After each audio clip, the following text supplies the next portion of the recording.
Binawian ng buhay ang isang pulis nitong madaling araw ng Disyembre 22 nang masaksak matapos rumisponde sa isang kaguluhan sa El Nido, Palawan.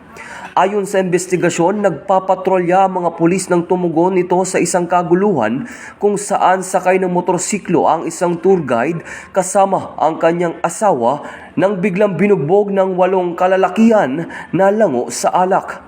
Sinubukan pakalmahin ng mga rumesponding pulis ang sitwasyon, ngunit nagpatuloy umano ang mga sospek sa pambubugbog sa biktima. Pagkatapos ay tumakas at agad hinabol ng mga otoridad. Habang hinahabol ang mga ito, isa sa mga sospek ang inundayan ng saksak ang isa sa mga pulis na tinamaan sa kaliwang tagiliran. Dinala ang tour guide at pulis sa ospital, subalit idineklarang dead on arrival ang pulis.